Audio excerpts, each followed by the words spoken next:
All right, so we are ready to open the public hearing for proposed zoning bylaw changes.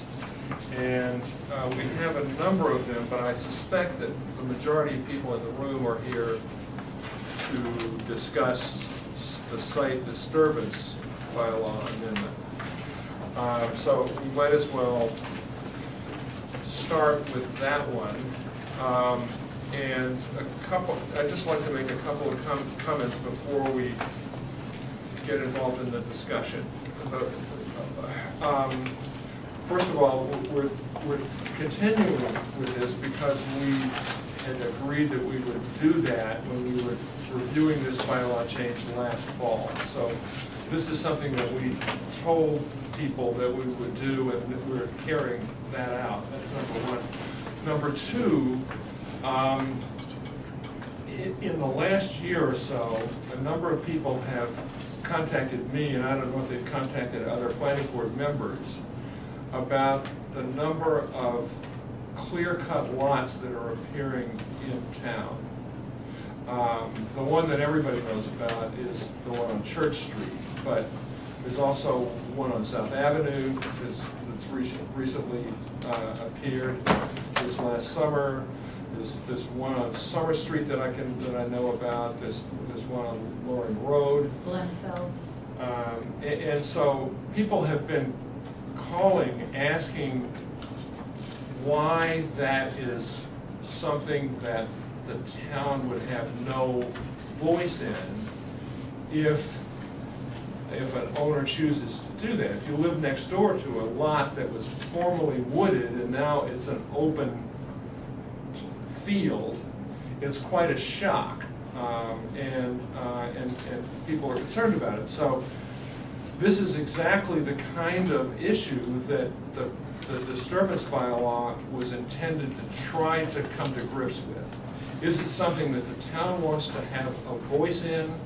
Is it something that's of general concern to the town? And if so, is it something that the town ought to consider working with? That's the first thing. At the end of the discussions last year, there were a couple of questions that I remember, and there may be more that I don't remember, but the ones I do remember are what constitutes clearing on a lot? You know, if you're somebody that owns a piece of property and you want to take down, a few trees, does that get triggered by this bylaw? And number two, what if you're a property owner and you have the right to cut down as many trees as you want to, and this is not clearing in anticipation of obtaining a building permit, or what if our concern is the sort of preemptive clearing preliminary to a building permit, which is what we've been addressing. What about the owner that doesn't anticipate getting a building permit, like the person on Church Street, for example, who just wants to clear his lot? Our intention has been to try and address the preemptive clearing preliminary to a building permit. So the question was, how do you distinguish between those? If I want to clear all the trees on my lot, but I don't want to sell it to anybody or get a building permit, why shouldn't I be able to do that? So those are the questions I remember, and so I've asked Joel to try to think of some responses to those questions, because I think they're quite relevant and appropriate. So those are my background remarks on this bylaw. Are there any issues that were left hanging at the last discussion that I'm forgetting about, or are those the ones that everybody else remembers? Yes. Yeah, one of the issues. Could you identify yourselves, by the way, when you start to talk? Olga Schulman. One of the issues that was raised then was that these types of zoning bylaw changes are always done on the sly in the fall instead of doing it on a big spring meeting. So why are we doing it again in the fall? Well, because we said that we would. but that, one of the complaints that we had is, and one of the complaints that most people in town have, is that they can't make the meeting in the fall because everybody's doing Thanksgiving vacation with their kids. Yeah. So why can't we do it in the spring? Well, we can't. I mean, my personal opinion about this is that this is, what we have to do is reach a consensus somehow. You know, on the one hand, we have people who are concerned about what they perceive as happening in town. And, just a minute, let me finish. And on the other hand, we have concern from people who, like you, Olga, are concerned that we're going to infringe on the ability of builders and developers. That's not my concern. That's not your concern, I'm sorry. Then- No, so don't assume All my right, concern. I'm sorry, I don't mean to put words in your mouth. But I see this as a dialogue. If we finish the And dialogue. I agree, the dialogue is very important. That's why I think most of the town should be present for the dialogue. And I wouldn't have a problem talking about it further after fall town meeting. I mean, we're just Well, as long raising as it. we're not voting at the fall town meeting, I don't have a problem with talking about it. The fall town meeting is never during Thanksgiving. It's the first day after Thanksgiving vacation, and most people are not ready to come to a meeting on that. Most people with kids cannot make it. It's Monday, December 1st. I've talked to a lot of people, they can't make it right after you are eliminating younger They crowd. don't come to the spring meeting either. That's Yes, true. they do. Yes, they do. A lot of people come to the spring meeting, but not to the fall meeting, and that has been a problem for years. And we're going to be addressing it in the town crier, because this has been a problem for years. Yeah, so that's a concern, that you're concerned that you will have. That's a big concern. Okay. Noted. I'm sorry, you said that I was putting words in your mouth. What are the issues? We haven't started talking All about right. it yet. So you don't know what my concerns are. All right, well, why don't we then let Joel address the questions that my question was, are there any other concerns that I was forgetting about? This was a big one, And you said that one. yeah. So let's go ahead and talk to Joel. Have you had a chance to think about the responses to those questions? Yes, and you know, we had some responses last spring as well, but to the last of the comments that you mentioned, I think the last sentence addresses, in other words, people clearing their own properties. I do recall a number of people saying, well, what if I want to clear a playing area in my backyard, or clear a patch to grow some vegetables or whatever. And I think the last sentence addresses that now, that the limitation shall also apply to lots with existing structures when it will be proposed to demolish or replace all or a substantial portion of an existing dwelling, or to relocate an existing dwelling to a different location on the lot. So what it's saying indirectly is that it will not apply if you're simply clearing your own lot. In other words, maybe the word could be added only, this limitation shall also apply to lots, but it also is saying it only applies to lots. In my opinion, that's what it's saying. To lots with existing structures, when it will be proposed to demolish or replace all or substantial portion of an existing dwelling, or to relocate an existing dwelling. So in other words, I read that sentence to say it applies to lots with existing structures only when a significant amount of development or redevelopment is proposed for that lot. So tell me if I'm misreading it, but that's how I read it. The question that arose last fall, though, was what if somebody clears the lot and says, I don't have any intention of getting a building permit or demolishing the house, and then a month and a half later sells the property? Right. I mean, that was the issue, as I remember it. So in essence, it becomes almost sort of a waste of space, because that's the way around it. Right, so I mean, so then you're trying to address concerns at two different poles.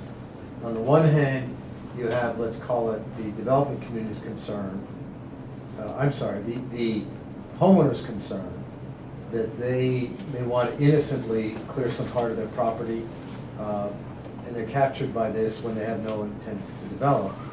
And so that language, I believe, is intended to help people with those concerns. It doesn't help the people who have the concerns you just described, and that's the other pole, if you will, and those are people who want to try to capture everything. And I think it's probably not possible to capture everything. I mean, some of this, of course, is really subject to how it's interpreted at the enforcement level, you know, which happens, of course, the front line through the building inspector. But the reality is, and we've seen it in other contexts entirely, which I won't mention, when people do something deceptively. And there's really, I mean, at some point, you rely to some extent to the good faith behavior of property owners, and in most cases, you can count on that, but not in all cases. And I don't know that a bylaw will necessarily address the devious actor. Okay, Can I ask a question? sure. Mark Cahill, Sherman Circle. I asked this question the last time, is why doesn't the stormwater bylaw kick in? There's a 5,000 square foot threshold for disturbance. I've driven by South Avenue, it looks to me like there's more than 5,000 square feet of disturbance in there. I mean, why do we need to add this when, I mean, has that lot technically been disturbed by more than 5,000 square feet? That one is a good question, frankly. Actually, the South Avenue was about an acre order But was that, did that trigger the storm water? after the fact. Yeah. So now the lot's hooked by the stormwater bylaw, so the stormwater bylaw can, I don't know what jurisdiction or whatever ramifications the stormwater bylaw has, but, you know, that's, I asked the question a year ago, whenever it was, it seems to me like we have a 5,000 square foot threshold. Why do we need this? 5,000 square foot is a pretty small threshold. So what you're suggesting is this may be an enforcement issue. If somebody is clear cutting their lot and they haven't gotten permission from the stormwater committee in advance to do that, is that what you're asking? I'm asking that question. It seems to me like I think we already have, you know, something that would cover this. Well, Mario, aren't you on the stormwater committee? Yes. What about that question? The answer to the question is they're not allowed to do it. But they did do it. And then what happens then is they get contacted and they have to file a permit. And Does nobody contact town hall when people are cutting down an acre worth of vegetation? You have to realize, it's a new bylaw. My contention is there's a lot of people that don't know about it yet. I mean, there's, you know, it's not, you know, I'm sure there's a lot of people that are doing the cutting that don't know about the bylaw. Mario, let's run through what is the due process after they have violated it? They go to get a permit, but is there some penalty for not getting the permit ahead of time? And is there a hearing for people who want to do it, a public hearing? no.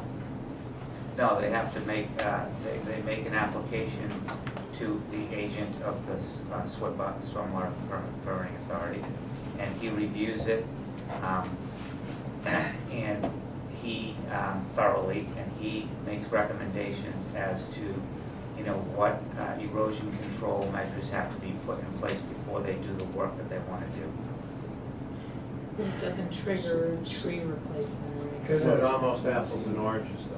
Yeah, it Stormwater sounds like it. is looking so that you don't dump water onto your No, neighbor's property. that's true, but there is an enforcement issue there. Yeah. I mean, you're not supposed to disturb more than a certain area on your site without getting That's permission first. Until you can show that you're not gonna dump water on your neighbor. Which is, But by disturbance, which they is not probably related mean to what you're talking ground, about, not planning trees. board. If they get jurisdiction, you wanna be able to control, you know, want some buffers, for example.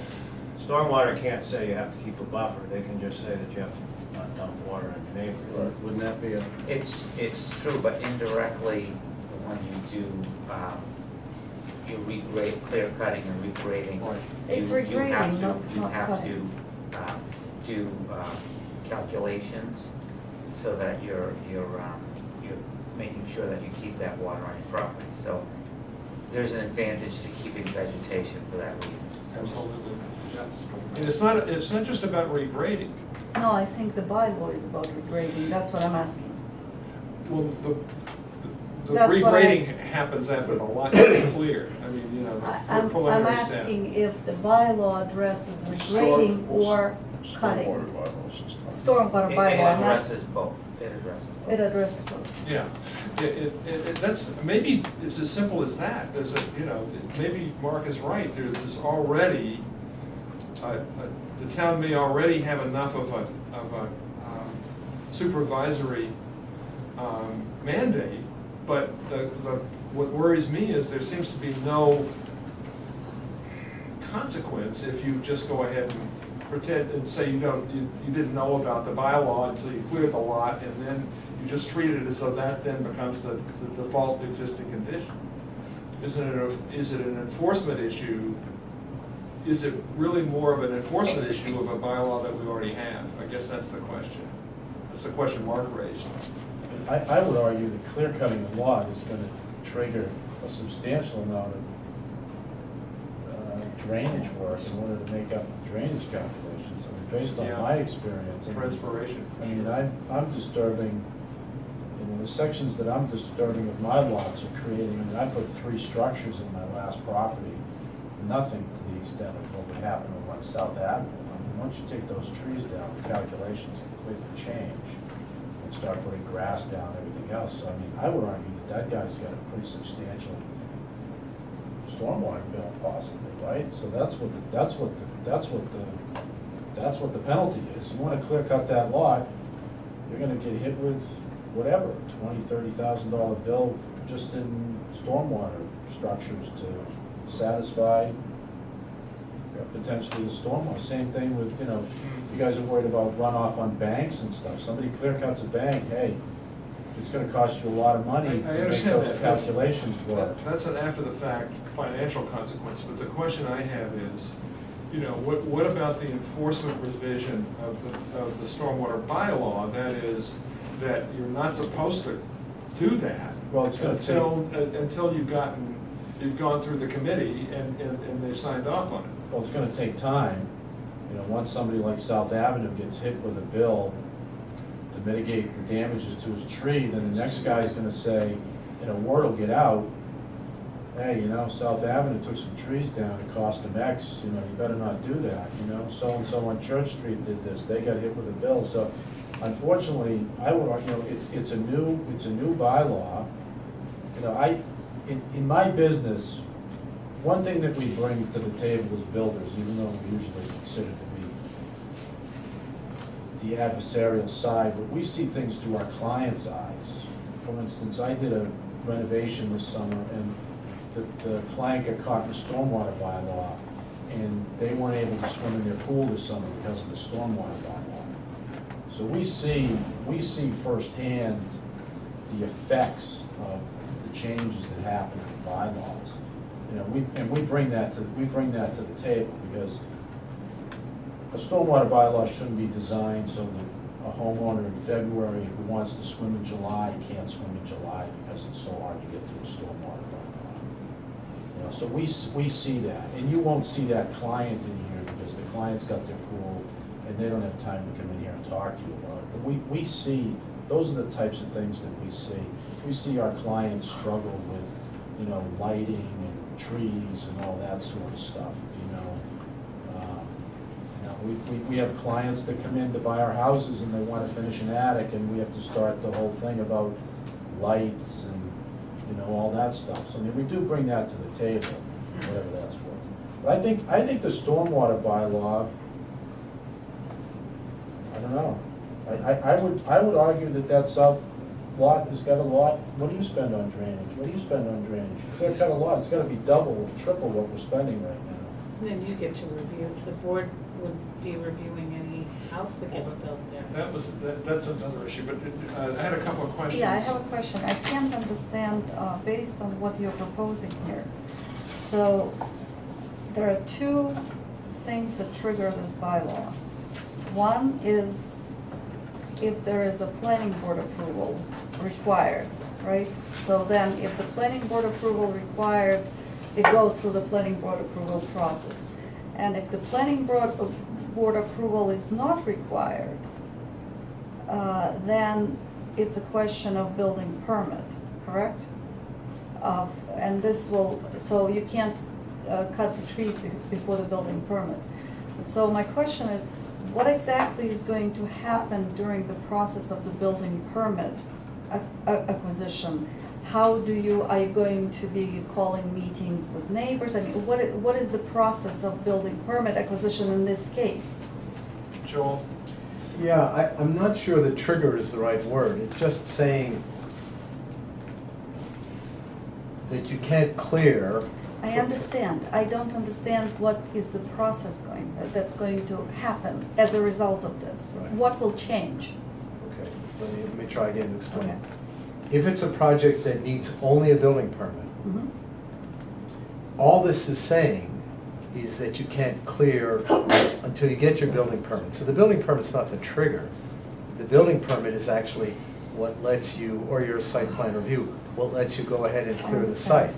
So I mean, I think we're just looking at it But I don't differently. understand what is. So, and there is no process, I'm sorry, so that was your question. Yeah. So it's simply a matter like any other, if you have an as-of-right project, and you can walk into the building official's office and pull your building permit, Mhm. then there is no process.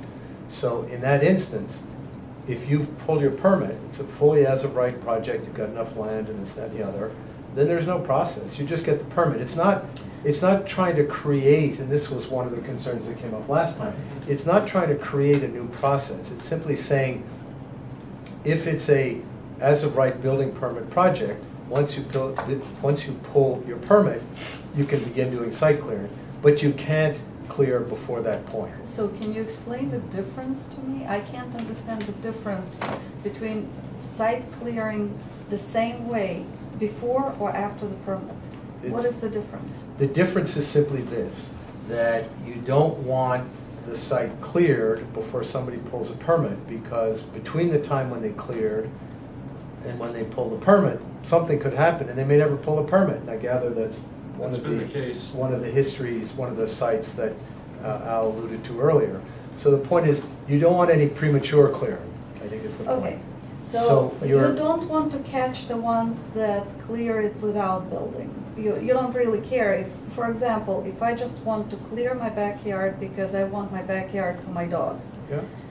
you don't care. I can Don't just care. clear it. Yeah, right. But if I You're want to. gonna have the stormwater issue. But if, not necessarily. Am I going to Possibly. have, what's going to happen when I want to rebuild a septic system Well, then you're gonna pull a permit for the for septic the system? septic system. So I think, Joel, one of the issues I have is getting on item 2 is getting a building permit for the primary structure.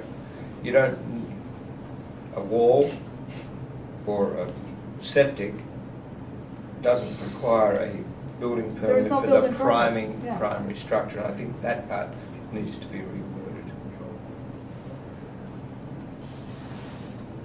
Because that's, in other words, you're locked into every. Well, okay, I think, See what I'm saying? let's explore the septic alone permit. I think what you're getting at here, and some of the discussions from last spring are starting to come back, is if you want to do some preliminary work. So, and that does get us exactly into, I think, one of the main objectives, really, is to have the whole site and whole project reviewed before you start getting into piecemeal clearing. In other words, you want to clear back here in the lower 40, let's say, put in a wall, and you want to put in a septic system. Well, the septic system is sized for how many bedrooms? Well, that presupposes a house, so is it 8 bedrooms? And so really, you're trying to back into it. And I recall the arguments that people made, and I imagine you're one of them, said we want to get a jump on the project. And I guess in that case, then, you look to come in, I don't know, so you're not ready at that point to pull a building permit? Is it that? My instance was a wall, not a septic, so I don't know the issue about the septic. All right, well, But to go through, I had to get a building permit for the wall, which meant I had to go through stormwater, and that triggered what Mark was saying. I had to go through the whole stormwater process before John gave me a building permit for a more than 3-foot wall, so it was pretty onerous. mhm. But I still don't understand. But it's not the primary, but it wasn't the primary structure Right, permit. I understand that. I mean, first of all, I think, I mean, it's an important question, but I think it's, statistically speaking, a minor question. I don't think, I would assume that it's not going to be the typical situation, and then if it is, I think, then the bylaw doesn't want to address it. I mean, Well, yes. can I put in a word? Yes, What, if I understand, Ken, what you're saying why not change the language to just reference the primary structure? Is that what you're saying? And so. Yeah, because if you need to put up a 3-foot wall, you know, why come to you guys? And one reaction I have is that the other issues, like putting in the septic system or, you know, doing a lot of clearing in order to put in retaining walls, would in fact trigger the stormwater bylaw. So, you know, maybe we don't have to worry about those kinds of things because those are, as Mark said, those are already covered anyway by the stormwater bylaw. Is that a reasonable? I guess, you know, honestly, I think we'll need to, I'll speak for myself, look more closely at the stormwater bylaw and really see how to make these mesh. Yeah, I think that's I think that would really be helpful. Yeah. Can you explain why you would need to put in a 3-foot retaining wall before you do any other work? We're in the sales business, and some of the lots around town don't have the vision of what it's going to look like. So I cut some ledge out and moved it around the lot. Didn't take anything off the site. Took from here and moved to here. Went through due process, you know, stormwater and building permit and all that stuff. Yeah.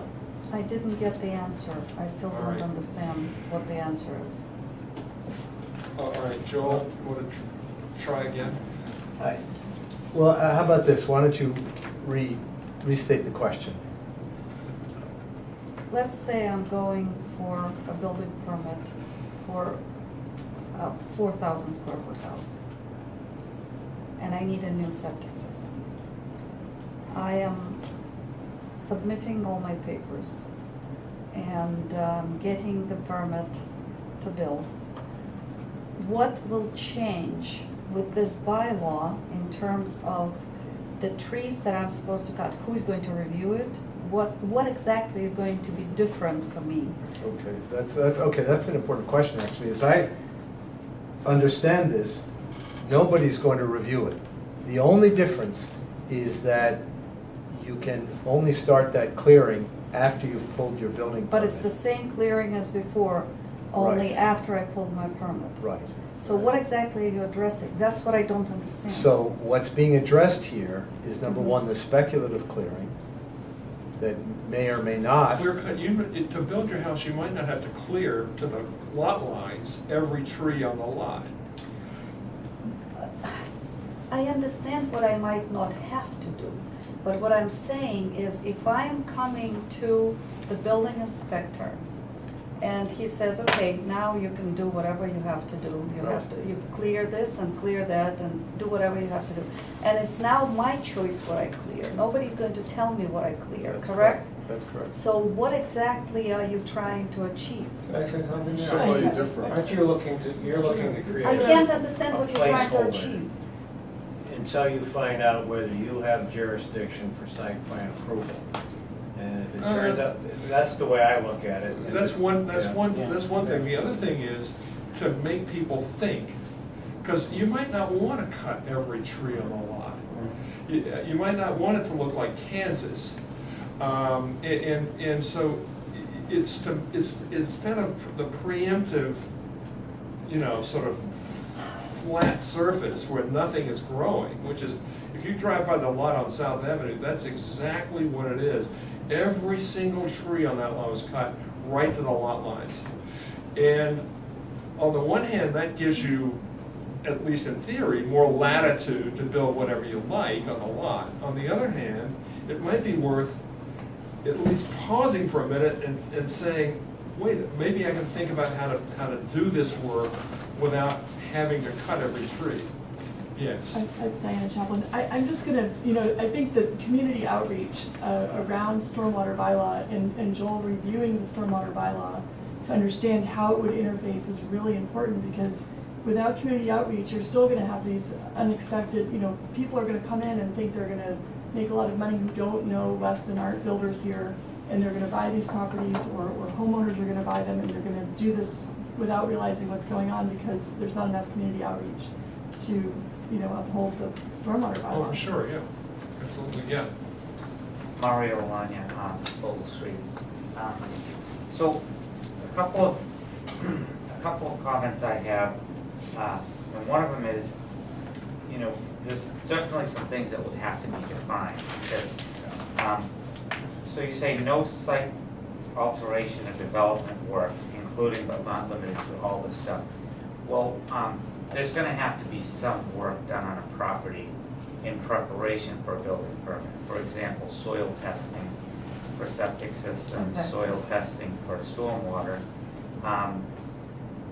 Also, you have, prior to receipt of a building permit, well, you can't get a building permit until after you get a demolition permit and the house that's already there is gone.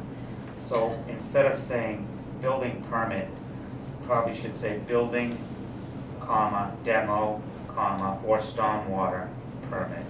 And you should allow certain work on the property in preparation for any one of those things. Yeah, those are good For example, suggestions. soil testing. Yeah, those are good. There's a lot of other types of things that have to be done on properties. Gas line installations, water service, just any kind of underground service work. That's all site alteration. It would fall under that definition, and some of it is going to require removal of some trees and so forth and so on. One of the things that adds that I wanted to piggyback on Mark's statement is when you do clear cut the property, yes, you do trigger the stormwater, and it does add a lot of cost for drainage. It also, landscaping is expensive too. Mhm.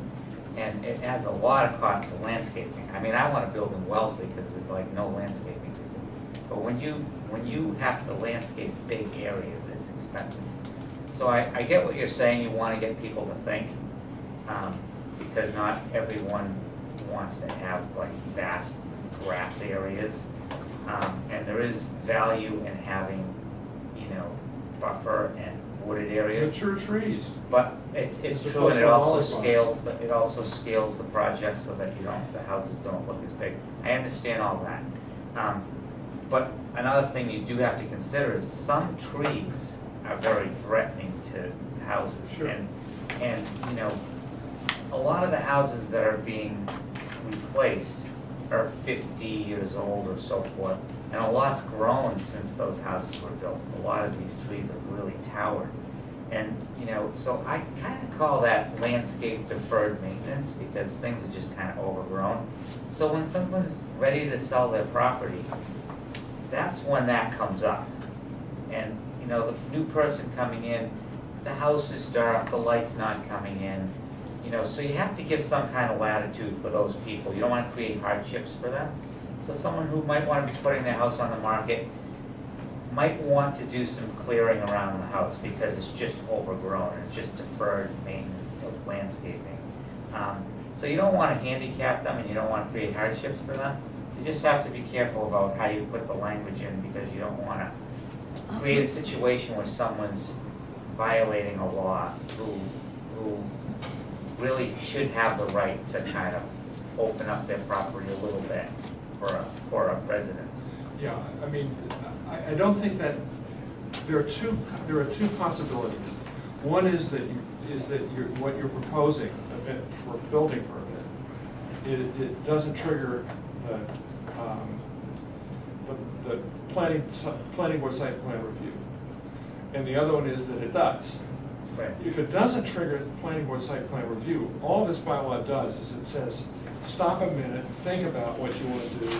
But you can, if everybody says, okay, stormwater committee and whatever, says, then you can clear whatever you want. In reality, though, you know what that's gonna do? No. It's gonna, the neighbors that are complaining now, once this bylaw goes into effect, if it does, the new neighbors are gonna say, well, I thought the town could stop you from doing They this, say that and you now. can't.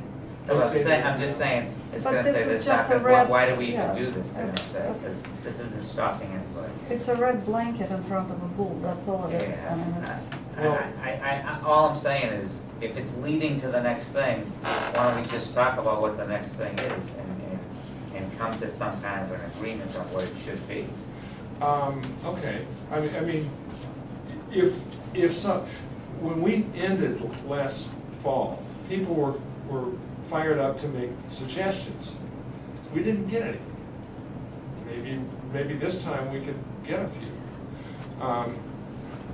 Al, can I just push back, if I can, Mario, on the idea of allowing clearance to happen on a demolition? Because the concern there would be somebody's want to demolish the structure, and then if you will, demolish the lot. No, you're allowed 5,000 square feet, even if you're demolishing a structure.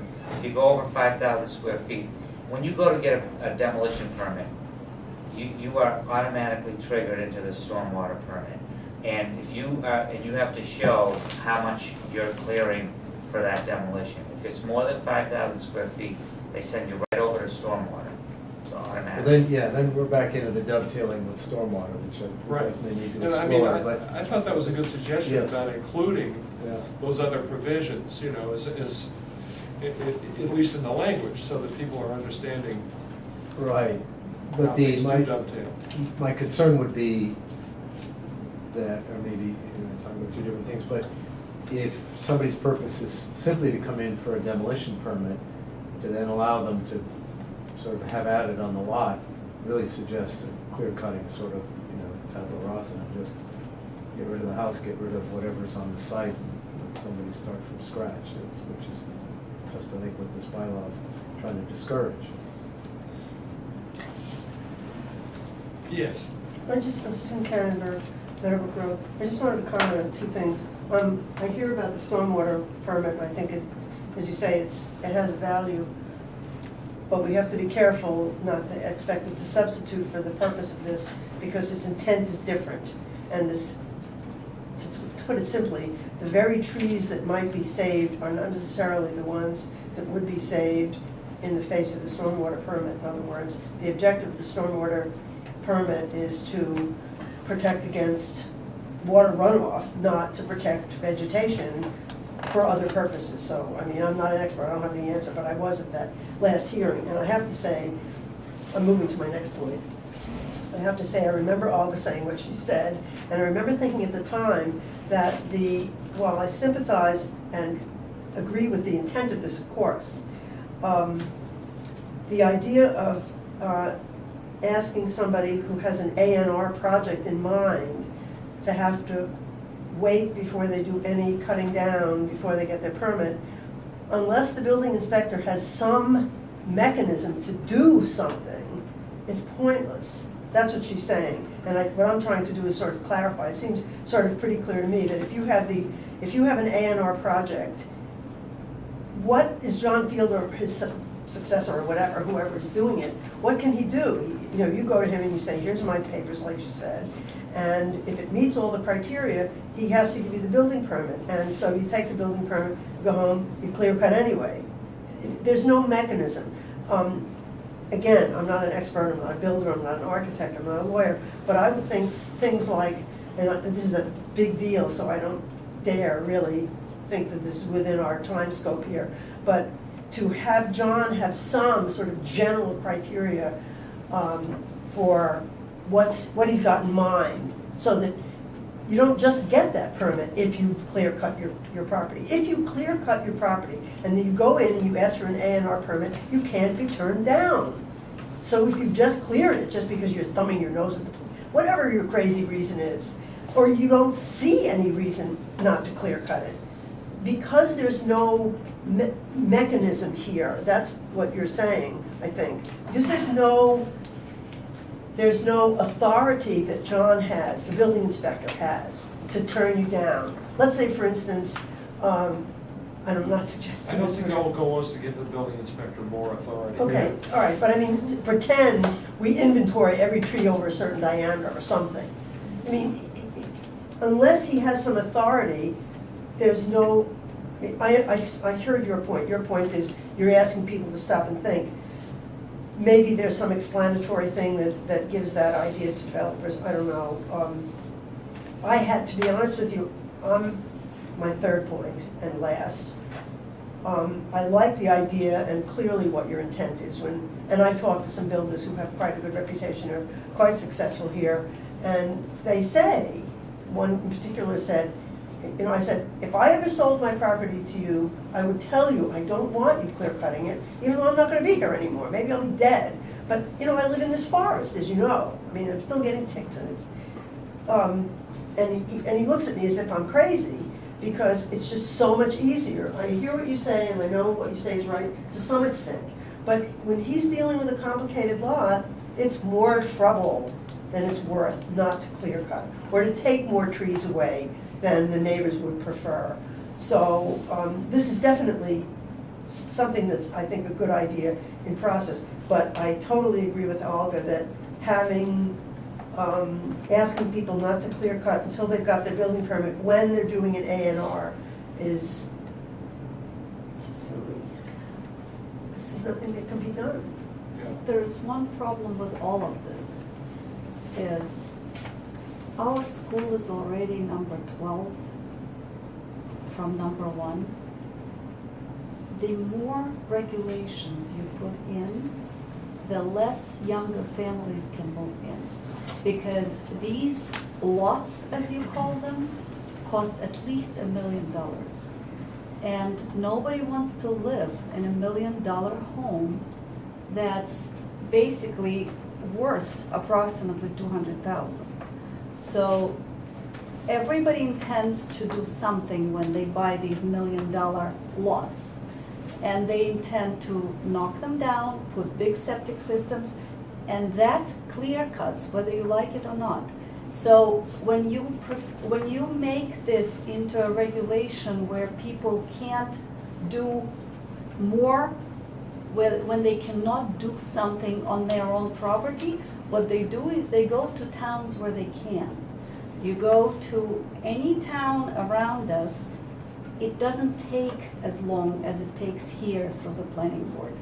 Now, what this creates is it creates much more expensive and bigger houses in this town, kids going to private schools, not public school, and a lot of people who can't afford moving into this town for the prices that this town asks for housing.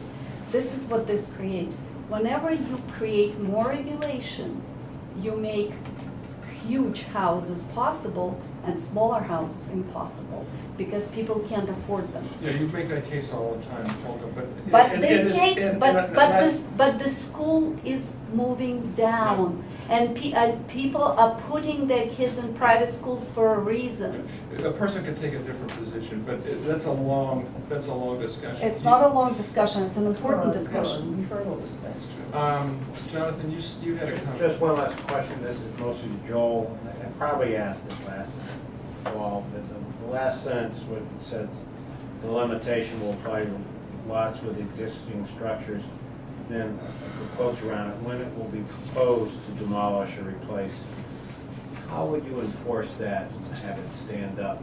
And are you thinking when it will be proposed, if I'm selling and I anticipate that my buyer is more likely to want to put in a new house, so I clear cut, not the whole lot, but make a big, would that fall under that? I have enforcement concerns about how that would stand up, how you would do it. You know, honestly, if I can, you know, now that we're getting back into the discussion, some of the failings, to be honest, in the language, not the failings, but the soft points in the language are becoming apparent. I mean, I think we can tinker with that language as well, and Sure. and I think talk about what it's intended. I mean, as I said at the outset, I read this last sentence to be saying two things. One is in part to be saying, the unspoken part is that it only applies when people are intending to be redeveloping their lot.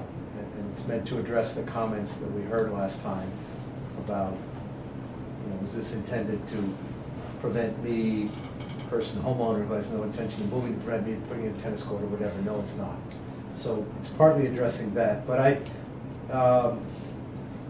so I mean, Jonathan, and also your question is asking the one that came up earlier, I think that Al framed, which is whether the person is being deceptive. And you know, laws are imperfect in terms of dealing with, in fact, one of the ways you get more and more regulation is to try to close the loopholes of people who are always chasing down loopholes. And so it's really the bad actors who are responsible for the overregulation more than anything else, because they are making the compliant people look bad in a way, and so more regulations get tacked on. But yeah, I mean, part of the problem here is it's anticipatory language. Talk to people who are intending to do something and how. Trying to get into their head. Yeah, yeah. Did you consider a time limit? I know other towns have. You know, we talked about that last time too. Yeah. You know, that there would be some sort of sunset date on, you know, you couldn't get a building permit, you know, for X months after you cleared your lot, if you cleared it, or, there are a number of questions that came up that we just need to address. I mean, that's one of them. And the other one was the basic one of what is clearing? Well, if you've got a 3-acre pad, Al, you're right on, and you clear if you've got a 3-acre lot that's wooded and you clear a 1-acre building pad, that's not clear cutting. Or is it?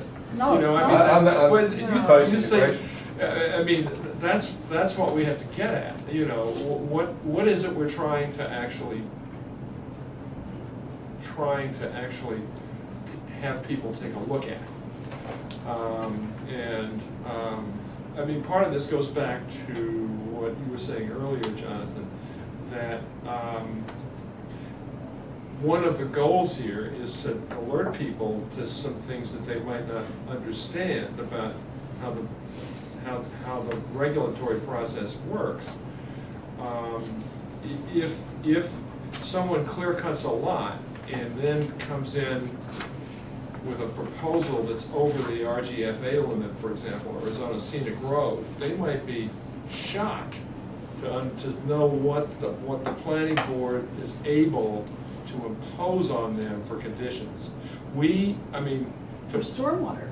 For stormwater, I mean, people might be shocked by those, but, and if, you know, I'm referring here to, alluding to the Beaver Road decision, where we can take into consideration exactly what was there before the lot was cleared, exactly, down to the tree, and make the applicant replant it, if we want to. I mean, people. Do it just once, then we don't need to spot it. I mean, that is a fact decided by the courts, and so if the guy on South Avenue clear to the lot lines could be in for quite a disturbing awakening. And one of the things we're trying to do is forestall that so that people don't get blindsided by that sort of thing. And outreach may be one of the, I know that's what you're gonna say. Because it's so needed. I mean, these people, I know that the people on Church Street weren't trying to do anything wrong. They didn't even know what was going on. Well, they didn't actually violate any bylaw. Yeah, they did. Oh, they did? The stormwater. Stormwater, but they don't know it. Stormwater, of course. They don't know that because there's no community outreach and no one has any idea how these rules work and there's so many of them. People need more education about stormwater. Yeah, you're right, because- I agree with you, I totally agree. But wouldn't this bylaw solve that in a way? No, In I other don't words, think it would. It'd be what- another what it one in would a book do- that no one looks What it would at. do is to require a building permit. Yeah. At that point, in other words, there wouldn't be the claim of ignorance. But they weren't even building a home or anything. These people were, wouldn't have done anything. and They wouldn't have stormwater required a triggered building it, permit. and they needed to understand what stormwater review is and what it does, and they probably didn't, they're You're probably at you're town missing, meeting. you're missing the point. The ignorance piece was the fact that they didn't realize that they would set a trigger after 5,000 square feet, Right. correct? If a building permit were issued, there would be a plan They for weren't moving. building. They weren't They building. weren't They weren't building. Sorry, wrong words. When I say building permit, they're looking for a building permit in something like this with this bylaw. No, You're- they just, you're- no. Family when you went to land, and the husband decided to cut all the trees down. I understood, because what we're contemplating here is the idea of development. And there wasn't any development on this site. The community outreach is what's really needed, because those people are not bad people, and we don't know who the people on We're top not are. claiming that. I think it's, Not the bad the eggs. idea is to catch something where someone might not be aware of what it is that they're triggering. But I don't think writing a bylaw is gonna help them be more aware of that. Well, that's because what we have that's what one. we're trying to arrive at. I mean, I think that's the piece. We're trying to come up with some way of, some kind of mechanism anyway, so that there is some way that we can disseminate the information. We And whether have it's in a that. building That's permit or in stormwater planning bylaw. board review, that's the question. Well, Stormwater bylaw. the way I look at it, I think you're onto something, because 2/3 of the audience here are builders. We understand what you want and what you need. It's the other people like the South Ave innocents who don't get it, really don't get it. We get it, that's why we're here, trying to work through it with you. I don't know how else to go about it. Well, what I would suggest, because we have to actually go to these other amendments, but what I would suggest is people with constructive ideas, I mean, the outreach idea is a good idea. And by the way, I've been pushing for that for a while. Because it's not just this board. No, I know. It's a lot of boards, and I've been pushing the selectmen on this for a while. Getting them to actually do something is, my apologies to the selectmen, but it's not, their plates are full and I understand it, but that would be a great thing if we could get that kind of convening of boards together to come to Educate the public. to educate the public and educate ourselves, because the boards themselves might not understand what each of us can and can't do and can and can't contribute. So I've been pushing that, but for people who have constructive ideas about, you know what we're looking for. We're trying to encourage people to take a balanced approach to site development before they jump in and turn it into, Arizona. Send us your suggestions, we welcome The them. problem is most people around us here actually do have the balanced approach to the site development. Most of us don't clear cut the way you're describing people are So clear So cutting. it's very much in your interest to be able to have some way of I communicating understand, but the as negativity the about it. attorney for the town Yeah. just said, those who want to do it will always find a way to go around it. Well, So then- but you can't That's catch not a both. reason for doing Oh, that. wait a minute, then that might mean that what is needed is a different bylaw that has more enforcement teeth, that when someone does it, it's not like, oh, it's $30,000 worth The of repair problem work is, on $1 million correct, but or the $2 problem is million whenever you property. create these kinds of things, if you're going to put the whole town into one big condo community where nobody can peep without going to the planning board, this is going to be a town where you can't really live. We're not asking for that. We really don't want that. We Well, but started- We that's- started 3 hours ago, and we really probably won't be out of here for another hour. Okay. This is not what But we're, this is we're why- not looking for more business done. Well, but that's why, But you understand, that's the problem that needs to be addressed. I Now, you understand. guys, you know, it's in Who your better to interest give to us address it. constructive Yeah. advice? We It's in didn't your even know interest. this meeting was here today until somebody sent us an email. Not you guys, you didn't send But us it's an been on the email. website for You didn't weeks ask. and weeks. It's been on the Do you website. see anybody here besides the building community and you? Excuse me? I don't. A few other ringers. I think several people We here. noticed, we noticed. This is a big town, right? We notice hearings the way, you know, the legal way, the standard way that we do things. So this is not But like if you're some sort of- looking for it's- suggestions of the building community, ask us. Well, we just did. Oh, yeah. we Okay. just did. Disavow the same argument we heard last year. And Yeah. we are not ready for the fall meeting, not Well, with this language. We have to, hold on, we have to move on to And we'll the have the other. same story next week. Yeah. But we have another hearing scheduled for October 29th. And Please tell me that it's, I thought I heard Bessie say that it was after the warrant closes. Yes, the warrant closes on the 28th, yeah. Oh, so I That's wasn't that's told. because you, no, never mind. you can't blame me. I No, have tried. I don't get, my phone calls Susan, answered. I wouldn't blame you, in any You case. did but- last, okay, here we go. I don't think we're gonna get there between now and town meeting, so, but I would like to discuss this nevertheless, next hearing. No Because I'm old arguments So are wait, allowed. hold on, just to process, so you have, so there has to be 2 public hearings before the warrant closes, or no? No, we do that as a courtesy typically. But we need to have pretty much final language on the 28th, otherwise there'd be a change on town meeting. So what's the point of having a meeting on 29th if we don't even have anything right now? I don't think we're gonna get there on the. I thought you guys I were just said, I don't think we're gonna gonna bring us all the fine language Yeah. that we can all talk about. When? on the On the 29th. But the warrant closes on the 28th. Well, so then we're we'll not have to doing it wait for till the- spring. Okay. Talk in the hallway. Right? I have no idea what you guys are doing, I'm sorry. That's all right, That's you right, get that, there's some. just work on the language. If you get this board the information or with your concerns, it will get brought up on the 29th. If they decide to move forward with it, Suggestions. it will, We'll keep talking about this. We're not- It This isn't the changed on- end of the discussion. it'll get changed on town meeting floor, or else it'll be considered in the spring. Yeah, But give us some language. yeah. Be Make some, happy. make some constructive You understand what the suggestions. problem is, the problem affects you guys in a negative way also. So we're going for similar kinds of things, different ways of getting there, of course. Can I just ask, could we possibly change the order tonight to the last one, which may be not controversial? So we can do it, and maybe it'll get to the town meeting warrant, regardless of what happens to these controversial ones. That's the one about. Which ones are controversial? What? Good one, actually. What? No. The last one is South Avenue and North Avenue. Yeah. And I'm assuming that that's not highly controversial. No, I mean, all we're So doing we is, just sort of have whatever anybody has to say. this is a, South Avenue and North Avenue is a general bylaw change. And it has no effect on the zoning bylaw whatsoever. Does But are you everybody? guys still the ones in charge of reviewing this like you are for all Yeah. zoning? Okay, but, okay, maybe I'm. Can I finish, Susan? I'm sorry. There are 2 bylaws in town. One of them is a zoning bylaw, and the other one is a general bylaw.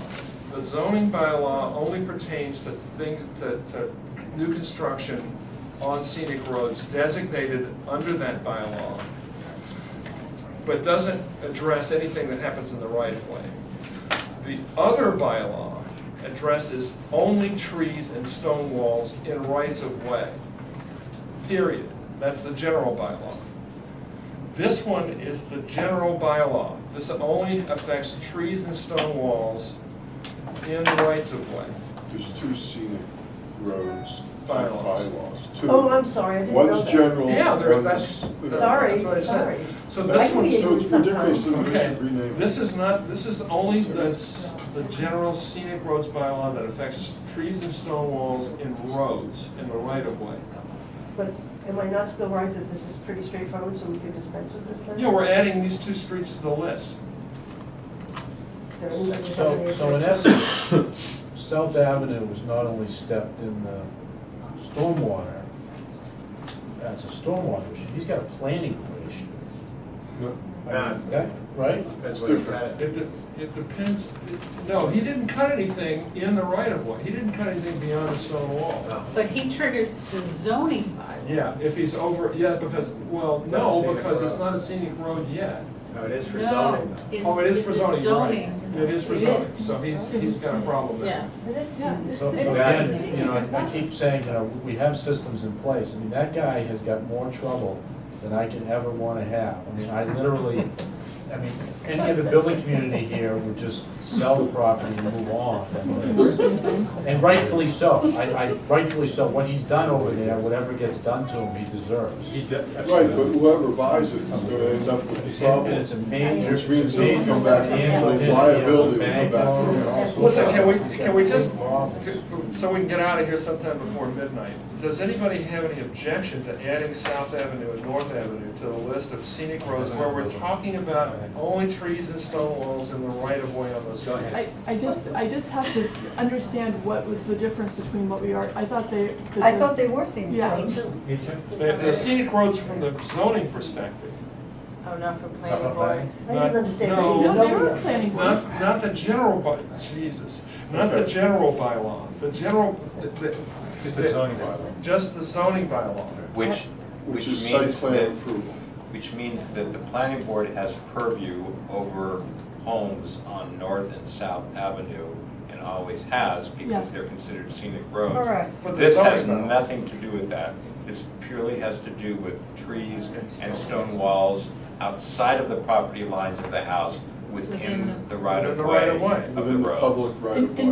And what's the relationship between the state highway, I mean, why was this already not this? Well, because Betsy advised us that if typically state highways are exempted from the scenic road by, the stone wall and tree scenic road bylaw, unless, we just found out, unless towns maintain them. In this case, the town actually maintains the rights of way for South Avenue and North Avenue. So the town's taking care of it anyway. So we're just adding. That's all. Can I make a comment? I think this ties into the historical and something different. Is there anybody here from North Avenue or South Avenue? Close. Well, you know, you're asking us our opinion on changing the rights of people on a street that we don't live on. You're just sitting in the room. asking for comment. Well, you know, is it asking too much? Is it asking too much? Then when something like this happens, that we can't just mail those 2 streets and let those people know? It's the same thing with what we tried to do with the historical properties. Let's run a list of the historical properties and let's notify those people, because there's nobody here that lives on those streets.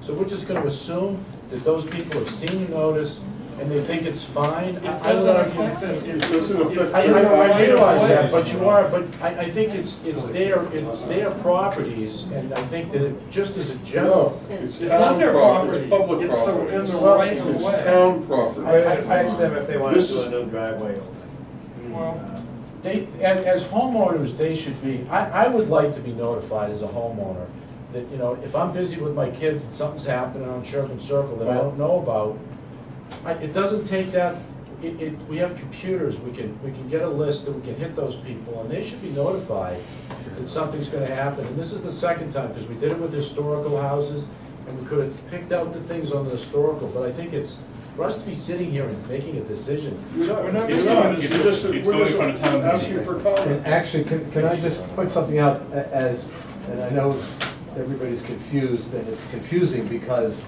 scenic roads in Weston, not in every community, happen to be addressed in both the general bylaw and the zoning bylaw. This is about the general bylaw, and there actually is no requirement to have a public hearing for this general bylaw amendment. So, and I think you make a good point, just generally speaking, and it probably applies to a lot of issues. But in this instance, the planning board is actually providing additional publicity about this change, because there's no legal requirement to hold a public hearing on the general bylaw amendment. There is in all the zoning bylaws, but you actually didn't need to include this in tonight's agenda. So for what it's worth, it's a little bit more A extended. little bit of a small amount of outreach. Just, I yeah, I think realize it's small. briefly on the outreach, I mean, the more you educate the people on these ways, the more compliant you'll end up with, so Yeah. it's a good investment. That's, Diana, we heard about the outreach. We agree. We totally agree, yes. Can I make a comment, Yeah. please? I would like to just comment that if this, I mean, I'm in favor of this because you guys have determined that it looks like it makes sense. Since I didn't understand any of the stuff, and even though I pay a lot of attention, I would say more than average, I didn't understand this distinction, and apparently neither did Diane and other people. If you could just add that explanatory stuff to identify the Sure. difference in a way to clarify rather than obfuscate that difference. I'm sorry, I didn't get it, and it wasn't clear. Yeah, all right, we will be glad to do that, Susan. All right, then the next one, let's go from the bottom up. Earth movement and removal only deals with 40A projects, Dover Amendment properties. It doesn't deal with residences, it doesn't deal with commercial properties, it only deals with limited site plan review on Dover Amendment properties, like schools. And the bylaw is already there. This just adds this provision to the list of things that can be reviewed under limited site plan review, so that people, for example, Regis College, if Regis College wants to build a new building, this just gives them an extra notice that their site plan review triggers the earth movement provision of the zoning bylaw. It's already a bylaw. It's just signaling them that they have to go through that step. You know, I believe that's what you intend, but I looked at the original bylaw, and I looked at this, and I saw where it says all of the uses not specifically mentioned, so on, and I read that to mean residences. No, it's not. Okay, but I mean, that's what it Absolutely not. says. so Absolutely not. Well, if that's what it says, Somebody needs it's to gonna look at it. change. Well, let's read it. Not the amendment, the original bylaw, the amendment. The original bylaw states that it only applies to non-residential. For Wow. all, yes, for Right. non-residential uses in any district. Yeah, Yeah, that's the first line of that specific. absolutely. bylaw. We went through this a couple of years Yeah, ago, there was a Susan. brief period where it was I the know, other way. it- Maybe that she was read a- that. But we made that change I at missed town it, meeting a sorry. couple of years ago. Am I looking at the right thing? Maybe I'm looking at the wrong one. I'm looking at the Maybe parking. the middle. Looking at the parking. No, we're looking at the earth Earth movement. I apologize. I thought you, Okay. don't hit me again. Well, we're going from the bottom up, Susan. Scenic roads, earth movement, and the next one is parking for schools. Well, my copy is the parking. is Yeah, the next one. I'm just reading this is what I got from Betsy. I don't know. Yeah. Okay, Yeah, you're in a different. parking is the next one up, bottom up. All right, well, not on my list. I have a different one from Betsy. Al, did- Okay, I'm sorry, I'm going backwards, it's not good, I'm trying to move forward, but just on the earth movement Yeah. bylaw, have you seen my wording changes, and I don't know? Yeah, you had some changes and unfortunately you didn't. Oh, okay. We'll take care of, I don't Um, know. You didn't bring them down, so they don't exist. Because the warrant is closing I on can, the 28th. oh, wait, hang on. I mean, I Hang have on, it here Wait, in I front of can me. pull them up. Hang Let me on. describe what it says, what I was trying to do here. I mean, it's just fine tuning the language, but if you look at what you have in front of you, right, H, earth removal and earth movement associated Yeah. with proposed site modifications are subject to provisions of 413. So that comes at the end of the criteria, right, for limited site plan review. Yeah. So it's not written as a criterion, it's just a statement. So that's one issue I was suggesting. What is the distinction? Well, I think if we open the bylaw, I think it's page 79 or so. No, it's not 79. So it's 72 in my bylaw. So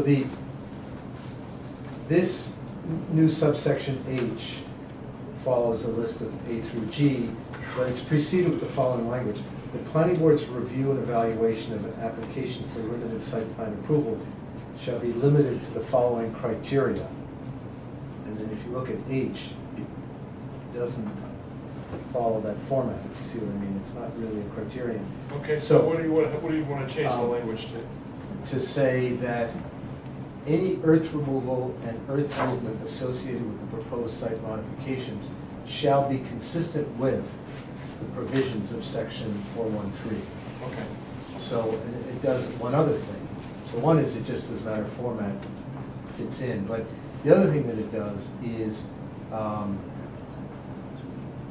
if the way the language is proposed here is simply stating that Dover uses are subject to the provisions of 413, we start getting into the circular thing. 413, if you remember, requires a special permit.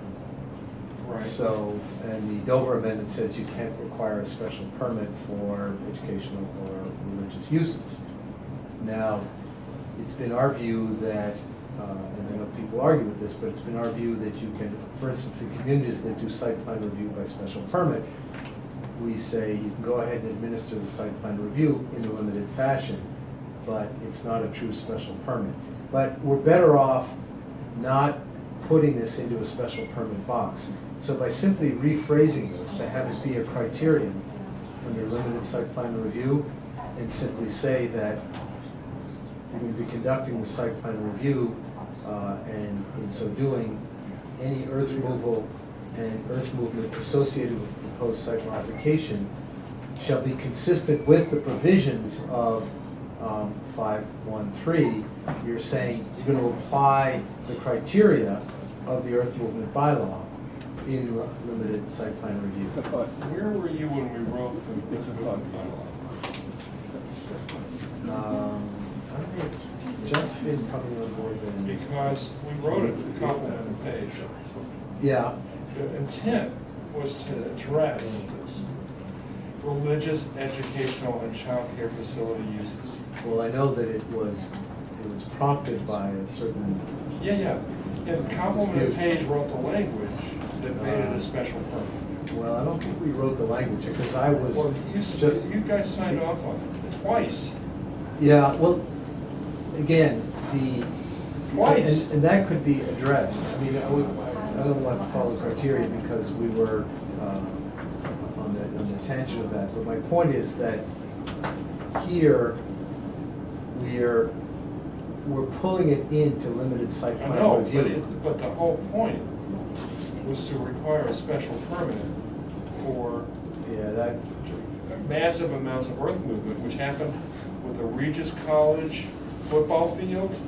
It happened again with Meadowbrook School cutting down 30 feet of a hill with no ability to review for town input whatsoever. Right.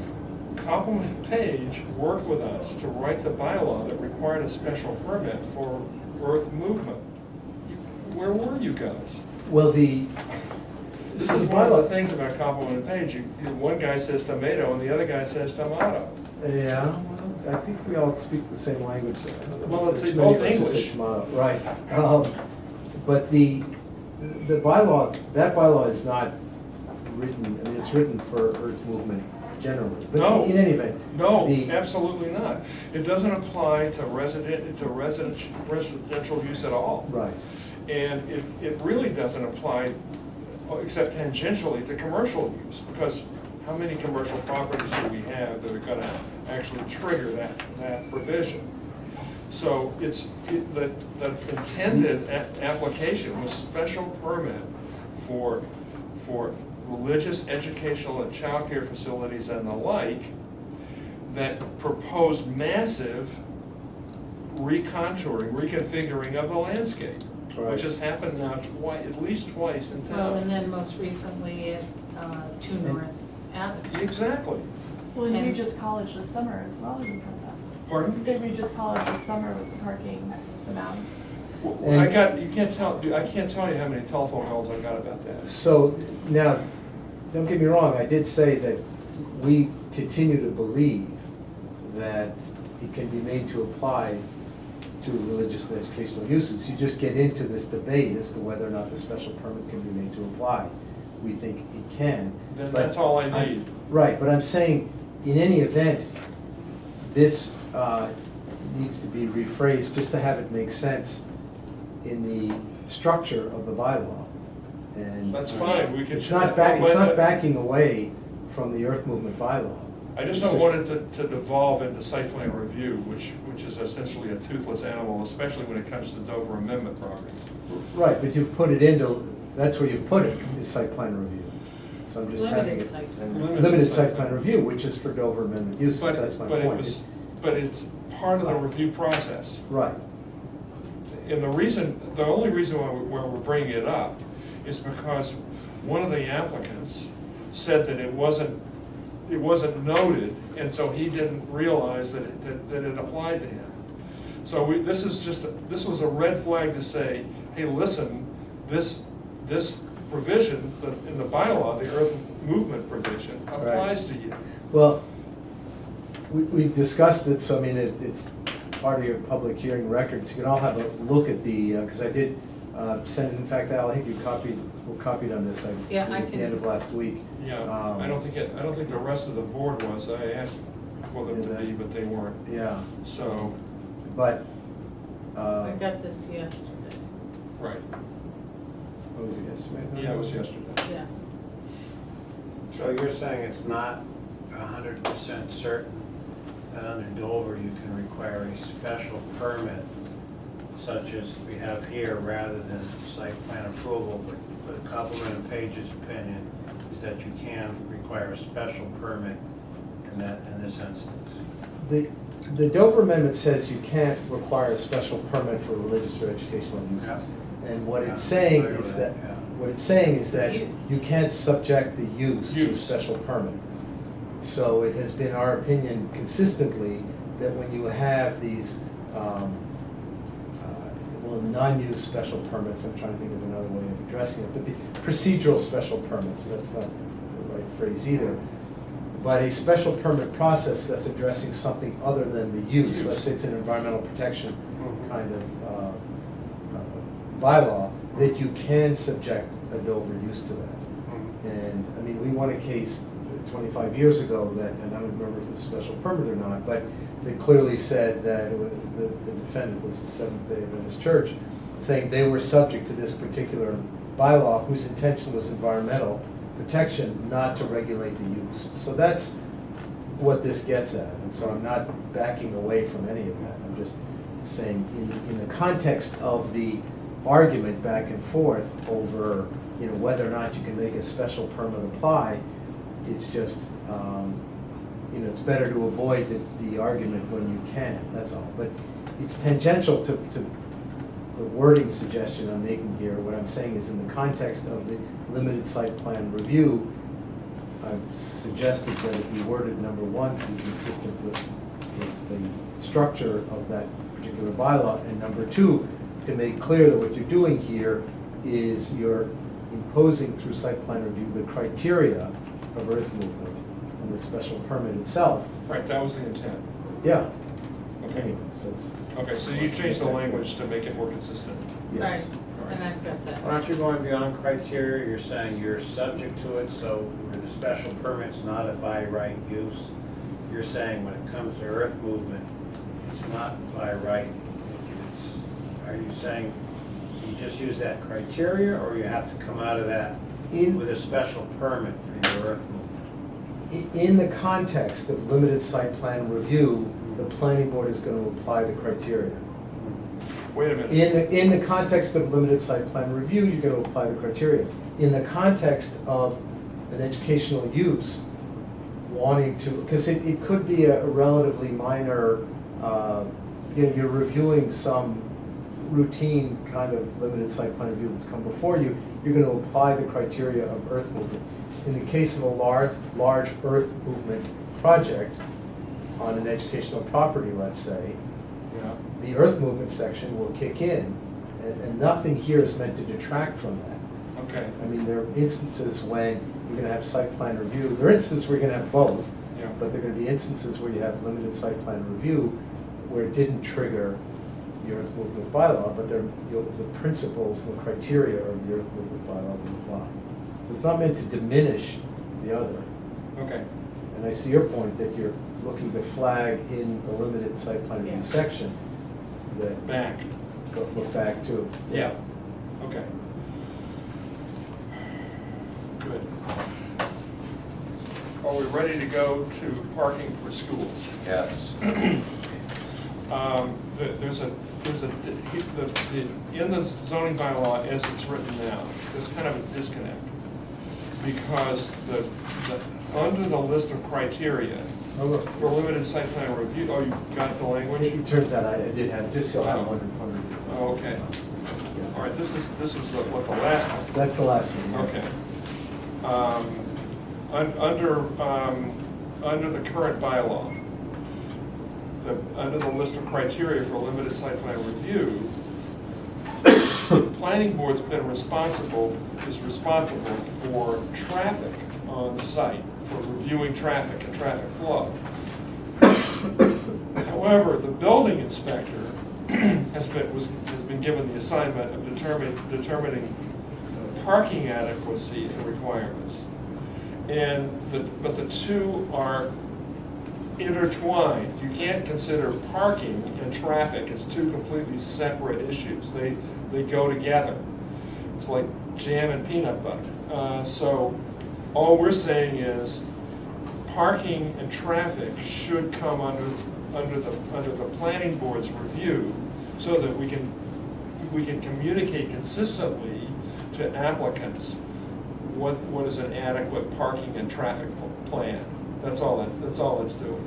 So it's for educational, child care facility, religious uses only. It's not for anybody else. It's not for businesses, it's not for residences, it's just for that particular kind of use. And the other thing that I added was the language, in either case of the building inspector of buildings or the planning board making a determination, both shall consult with transportation consultants and use accepted industry standards in making such a determination. I mean, right now, the building inspector makes a determination and there's no criteria for how that determination is made. So I added that language in to kind of keep it so it's a little bit safer in terms of criteria. And in one situation we had recently, we consulted with a traffic consultant who was working on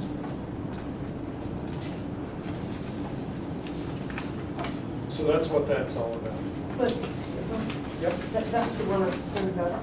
The title of that section in the original is schools and all other uses not, that's not the title. It says schools and all other uses not specifically mentioned above, and that sounds to me like all other uses not mentioned above. So things like construction vehicles, gardeners, all that kind of stuff that fills up the street, so you can't get by. Fire trucks can't get by, police can't get by, ambulances can't get by because of the excessive parking, because we can't control it. Susan, we're talking about, No, I know, but if you read Okay. the original bylaw, okay, if you go back to the bylaw, it says schools and all other uses not specifically mentioned above, because it's this whole long iteration. And maybe that needs to be fixed because it's not meant to be that, maybe it's only meant.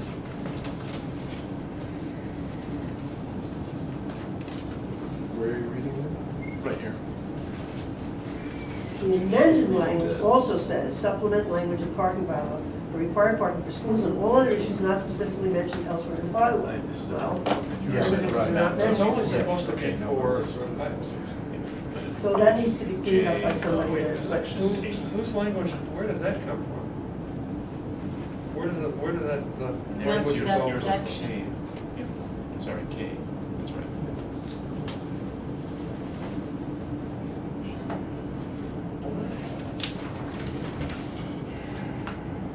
So that's exactly what paragraph K says, schools and all other uses not specifically mentioned Right, above. right. And the ones mentioned above are store, office Yeah. building. Wait a places, minute, other commercial. this wasn't the language that I was suggesting. Where did this come Certainly leaves it open that from? Wow, this is something else totally different. that isn't all. This isn't the intent, Betsy. Where did this come from?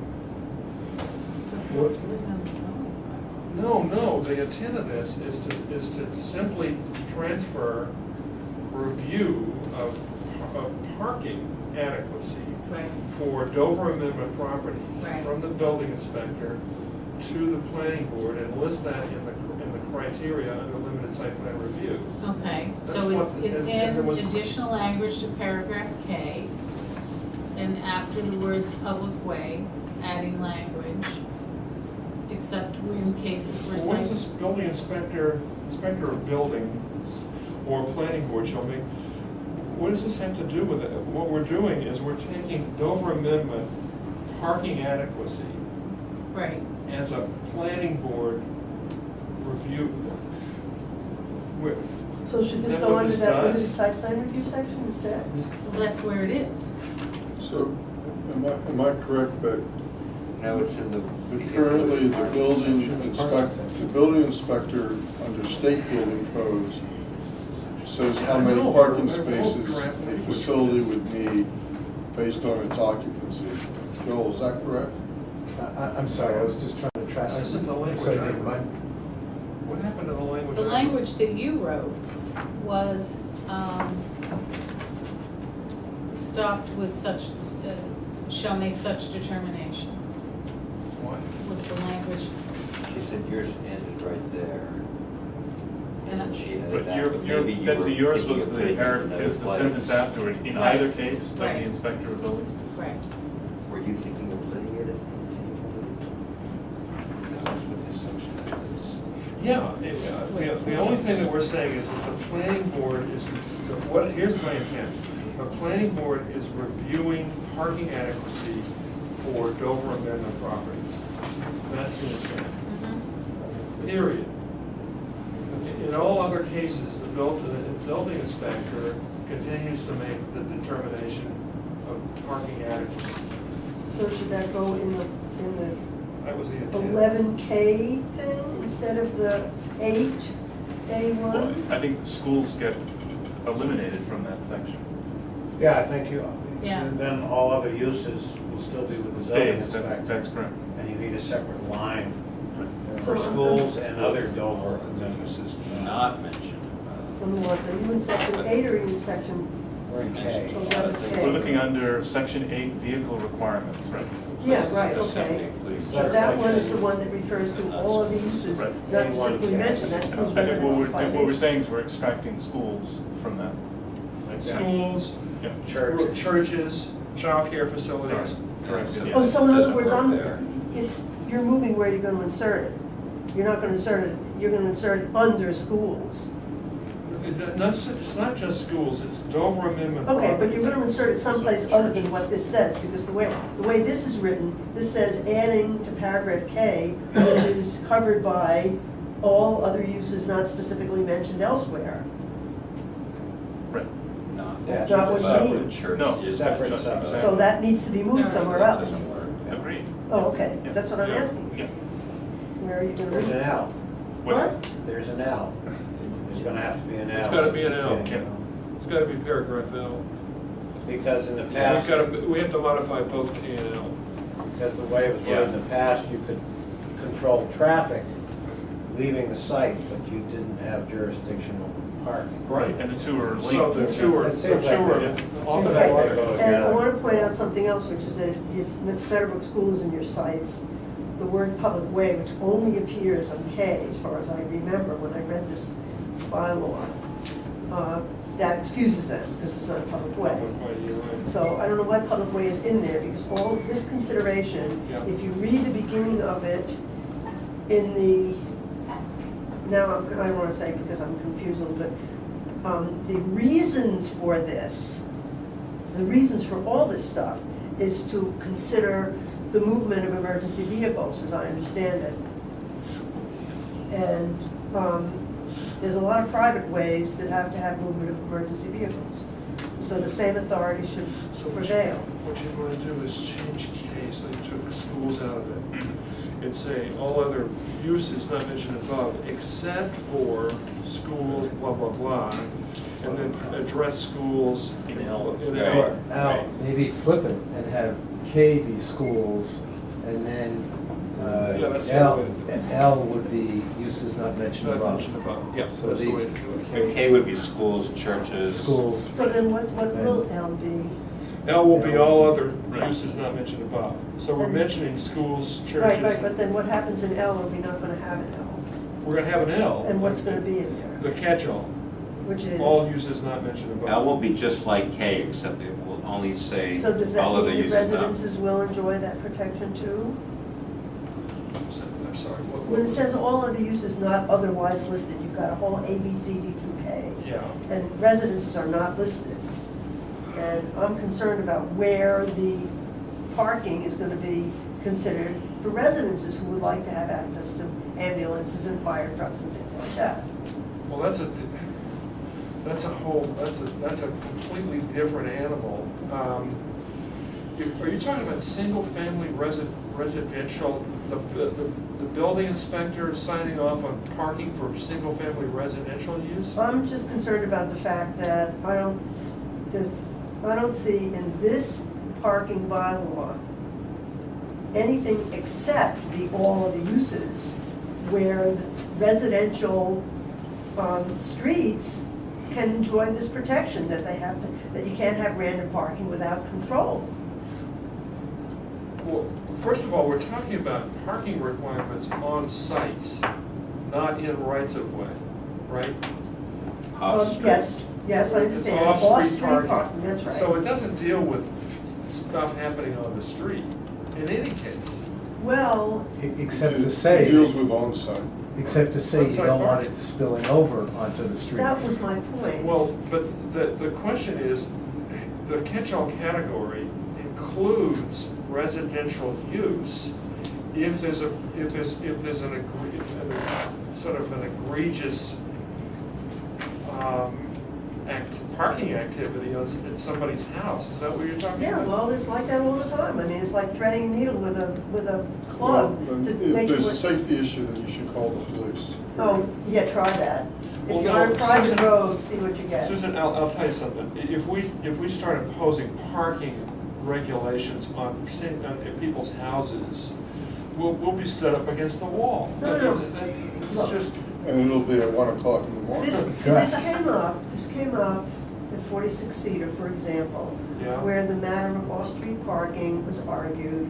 And when there's not adequate off-street parking at the pre-building stage, then we've got the gardening trucks in the road that take up more than half the road. that's a road. Okay, That's not on-site parking. okay. So if you want to put forth another bylaw to deal with public ways and private ways, and street parking that may block emergency vehicles in general, right? Go ahead.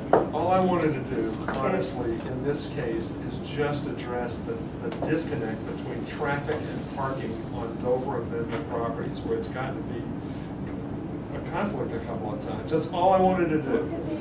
Okay. I only pointed out that that's not what it said. All of the catch-all, Okay. I know, and I appreciate that. Okay, thank you. Yes. Shifting a little bit, I Please.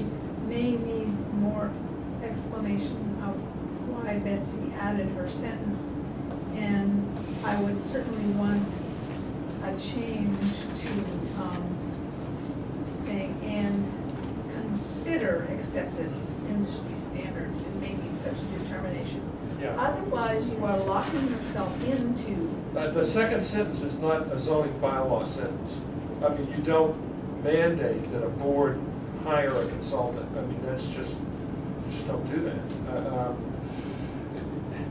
I would prefer it got taken out, but maybe I that's. would prefer it taken out too, absolutely. Well, I think the reason I put it in there was that I felt that there weren't any industry standards to be being Well, considered. But you And- don't put that in a bylaw. I mean, you just don't. The So, bylaws are may consult with- umbrella regulations. You don't say you shall hire a consultant. Well, you could say may. Yeah, No, well, you say consider. both may consult with. But that's not a which is what we bylaw do. issue either. I mean, you don't, in a bylaw, you don't say, well, you have the choice of considering a consultant or not. I mean, Well, It's most just bylaws not- that I've worked with put industry standards in, so. All right, so I have a question, what if the inspector of buildings and the planning board have a disagreement here? Because they're saying that both have some role here. No, What no. if we disagree? Again, we're only talking about parking and traffic on Dover Amendment properties. Yes. Otherwise, The end. it's the building inspector's responsibility for But everything else. but the Right, number the of building parking inspectors. spaces is the building inspector. Not in this case, that's what this is about. Okay. That's exactly what this is about. This is so that when the planning board reviews a limited site plan review and is looking at the parking issues, they also get to make the call on the number of parking spaces. That's right.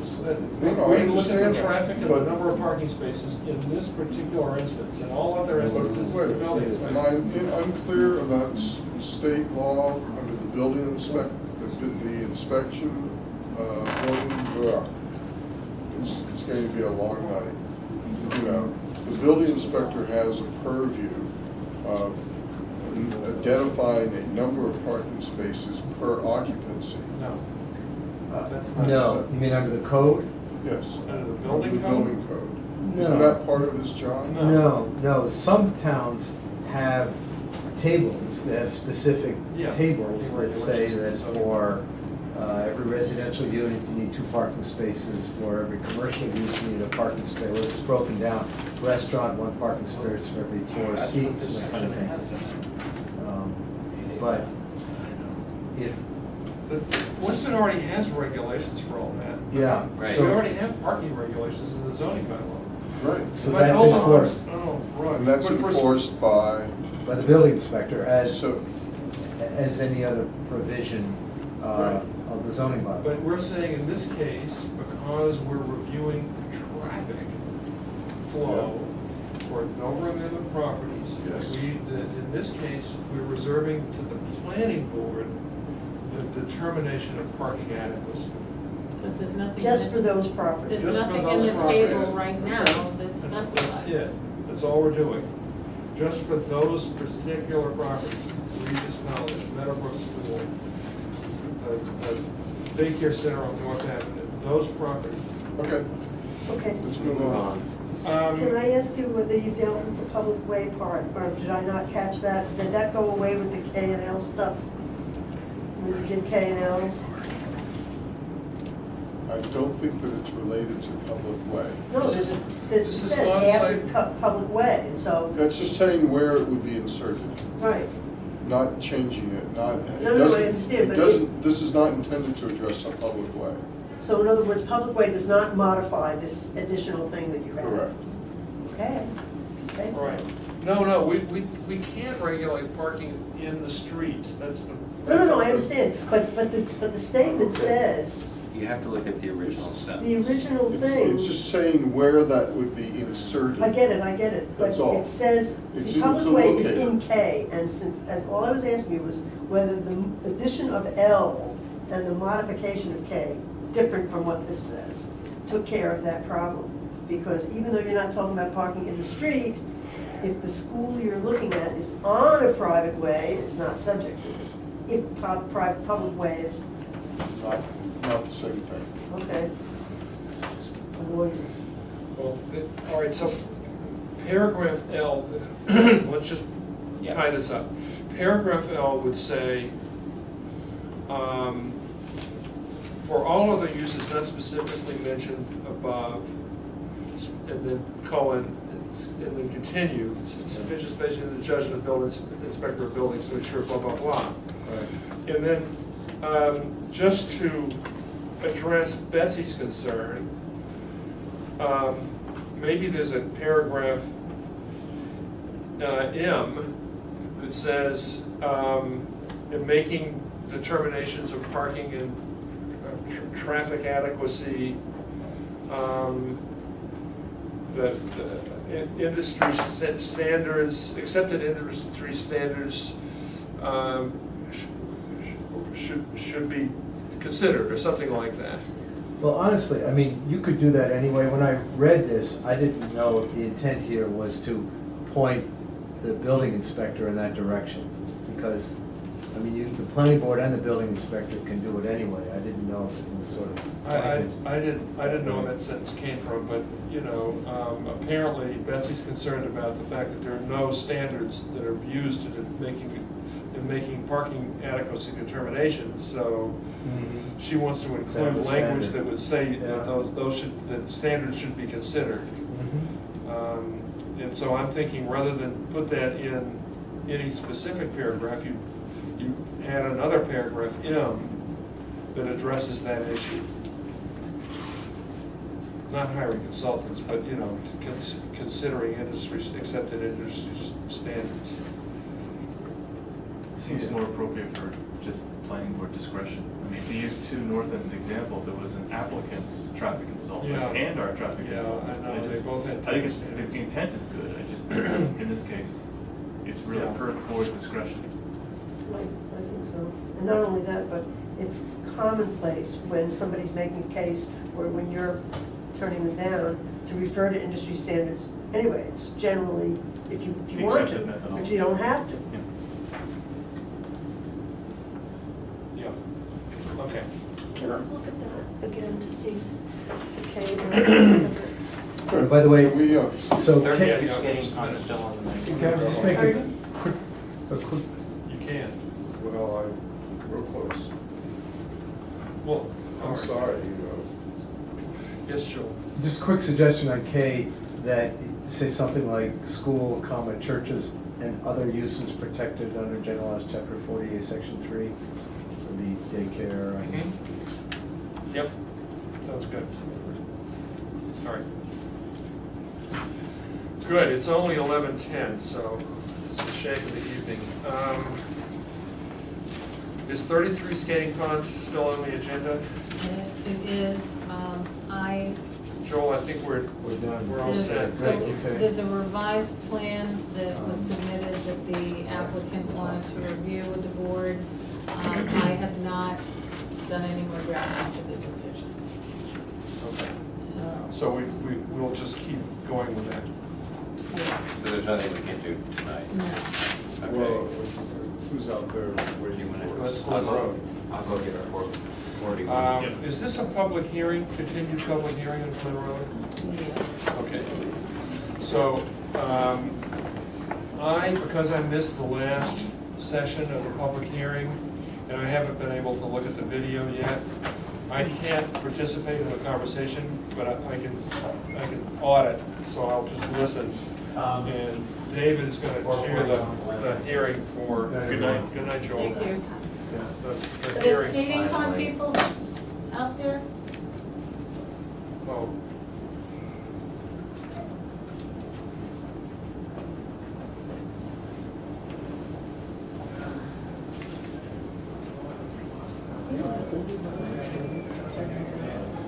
No, we're flushing it out. Okay, so, Ready next time. 33 skating pond. Is anybody here from that? I don't know. Anybody here from representing 33 Skating Club, raise your hand. Jonathan's out there still. So let me check with Jonathan.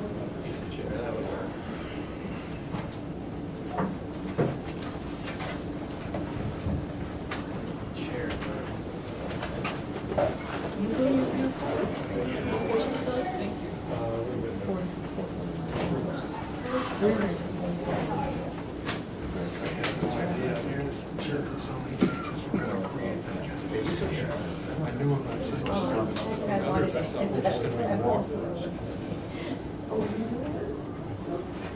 I remember that.